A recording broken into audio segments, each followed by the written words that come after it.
Good morning and welcome to the worship of God with the Delray Christian Church as we are online this Mother's Day. We are so glad that you have joined with us, that we can talk about the truth of Scripture that will guide our lives. Speaking of truth and wisdom, a lot of us learn some wisdom from our mothers, right? Think about this wisdom. A mother says, just look at all that dirt in your ears. Well, if you can look inside your own ear, you're a pretty exceptional person. A mother says, if you're going to kill each other, go outside. I've just cleaned. A mother might say, shut your mouth and eat your supper. How do you do both? I hope when you grow up, you have children who act just like you. To which the children say, that's what Grandma says.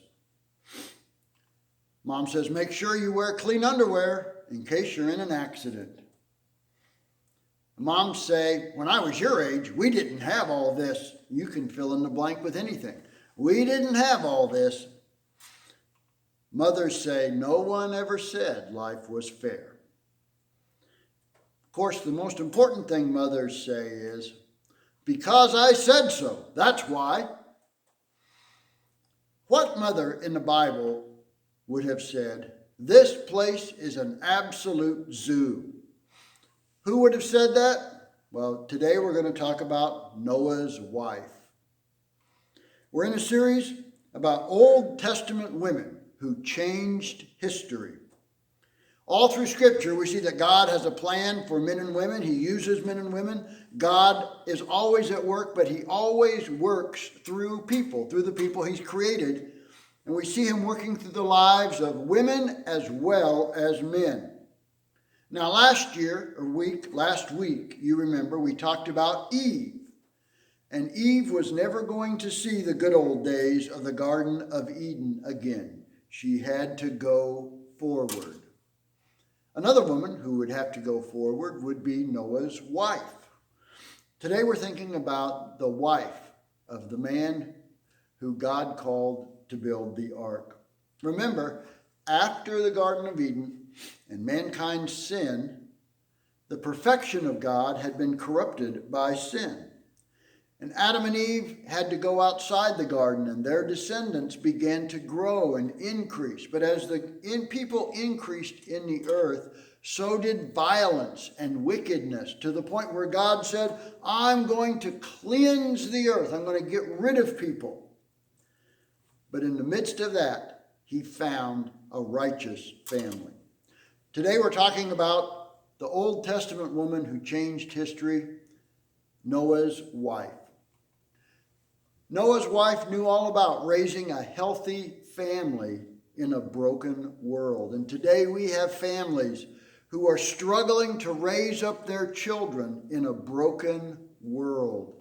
And if there's any goal that we can all agree is important for the church, it's to help families bring up their children in the Lord. Today we're going to talk about what a mother knows, using the life of Noah's wife. A mother knows, what does a mother know? A mother knows the difference between right and wrong. Remember, your mother said, if all your friends jumped off a cliff, would you jump off with them? Genesis 6 talks about a world where everyone is jumping off the cliff.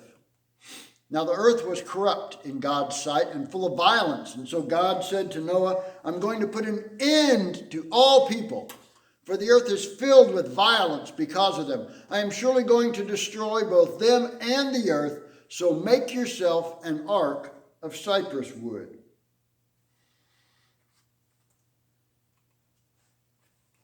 In the midst of the violence and darkness of the world, Noah's wife had helped Noah provide a light for their family. And in today's world of increasing darkness and difficulty, mothers continue to provide a light for their family. Children need a safe place in an unsafe world. And this world has become a toxic place for children. There are so many dangers. There have always been dangers. There's always been sin. But now we see an increase, an exponential increase in evil and wickedness. And so much of it is aimed at children. And in today's world, everyone is busy. Moms are busy. But some things are more important than others. And if we're going to raise and protect and advance healthy children in an unhealthy world, we need to remember that time spent with children is never wasted. Mom, if you need to let some of the stuff in your household go so you can spend time with your children, that is God's will for your life. God is far more interested in the time that you spend with your children or with your grandchildren than whether or not there are any dust bunnies under the bed. God is interested in your family. Spend time reading to your children. Introduce them to the wonder of books and the wonder of knowledge. Spend time praying with your children, singing with your children, teaching your children that the relationship with God is not just something that happens once in a while, but it is a daily thing. But then take some special time and worship with your children as well.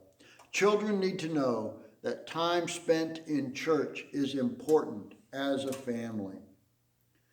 These are steps that wise women take. As mothers or wives or people of influence or grandmothers, they use their influence to build the home. Any woman can build a house. Give a woman enough tools and enough materials and she can build a house. But it takes a mother to build a home. And in the midst of a dark and decaying world, Noah's wife was the mother his children needed to stand firm. Mothers know that there are consequences in this world. Maybe your mother said, if you fall out of that tree and break your leg, don't come running to me. Well, there are consequences for sin. Genesis 7 says that Noah was 600 years old when the floodwaters came on the earth. And Noah and his sons and his wife and his sons' wives entered the ark to escape the waters of the flood. And after 7 days, the floodwaters came on the earth. Now, when the floodwaters came, Noah and his family could be safe because they had followed God's instructions. When Noah said to his wife, we're going to build an ark, I don't know what went through her mind. She may have said, I don't have any training for this. I don't know what we're doing. I didn't sign on for this. But if that's what God says you're going to do, then that's what we're going to do. And for years, Noah and his family built the ark in the face of opposition, that there were people who would have laughed at them and mocked them. All the people of the day said, science tells us rain can't happen. There can't be a flood. But Noah and his family persisted. And in today's world, you will face opposition. There is so much darkness. And anytime someone stands up for holiness and righteousness and truth, people will push back. People will hate your message because they hate the light. But even so, God says, you are the light of the world. In this dark world, we are not ashamed of our light. Scripture says we are ambassadors for Christ. We go into a world that rejects God, and yet we keep extending God's love to them. Scripture says you are the salt of the earth. You dispense flavor. You have a preserving quality. You are a light of the world. A city set on a hill cannot be hidden. In today's world, we cannot blend in. We are going to stand out if we stand up for God. Noah and his family could not hide what they were doing. You don't build an ark longer than a football field and keep it a secret. Everybody knew what they were doing. They stood out like the city on a hill. They were not ashamed to stand up for God because they knew there were consequences coming, and they gave people an alternative for the consequences. But most of the people ignored God and they perished. The third lesson we see in Noah's wife's life is that a mother knows how to keep going. When is life going to get back to normal? Well, mothers know that normal is just a setting on the dryer. There's no such thing as normal in our world. But after the flood, Genesis 9 says, Then God blessed Noah and his sons, and he said to them, Be fruitful and increase in number and fill the earth. So Noah came out together with his sons and his wife and his sons' wives, the animals and all the creatures that move along the ground and all the birds, everything that moves on the land came out of the ark, one kind after the other. What did they find when they came out of the ark? Everything they knew was destroyed. The plants were destroyed. The towns were destroyed. They were starting over from scratch. How do you start over? If you've had through a major life change, you know that a family has to stand together. What happens when someone in your family dies? When someone in your family gets the diagnosis that, yes, it's cancer? What happens when there's a miscarriage or a miscarriage of justice? In this world, bad things are going to happen. But we stand together in natural families and in Christian families. Storms come in quickly to our lives. One day things are great, and in the next minute, a terrible storm has blown in and destroyed everything that we know. How do we go on when we stand in the rubble of our lives, when everything we know has been destroyed? We are created to live as a family. We are God's family. We hold on to each other. And when a family needs strength, so oftentimes mothers provide that strength. Mothers know that life goes on. After the cold winter, springtime brings the flowers. It takes time to heal after a disaster. It takes time to recover after a loss. But mothers know that life goes on. Life is filled with changes. We can never go back to the past, but we can lead our families into the future. Noah's wife could sit and tell her grandchildren about what life was like before the flood, but they could never go back to that world. They could only go forward. And so Noah's family, his sons, his wives, the wives of his sons, and all of them went forward and kept rebuilding. A woman who believes and trusts in God faces the future with strength.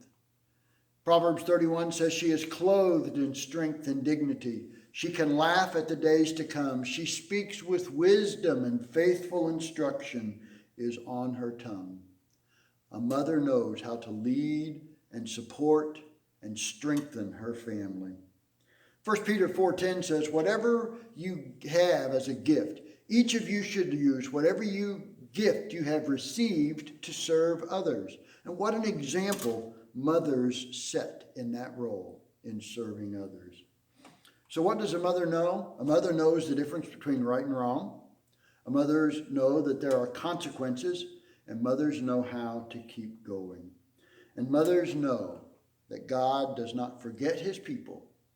He does not fail to keep his promises. Genesis 9 says, Then God said, I have set my rainbow in the clouds, and it will be a sign of the covenant between me and the earth. Whenever the rainbow appears in the clouds, I will see it and remember the everlasting covenant between God and all the living creatures of every kind on earth. God made a promise. He prepared the people to get going.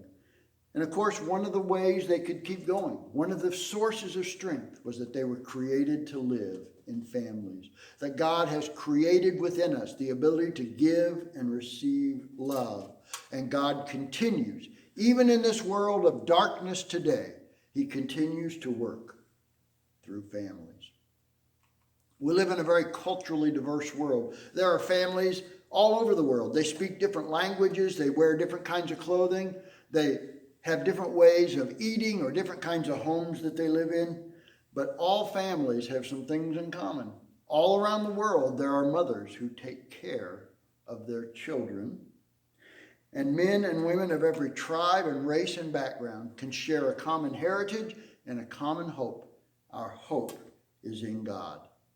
And God gives us hope through the people in our lives. And how important are the women, the mothers, the wives that are in our lives. Next week, as we continue, we're going to talk about another woman of strength, Jochebed, the mother of Moses, who had to put her son into the Nile and trust God.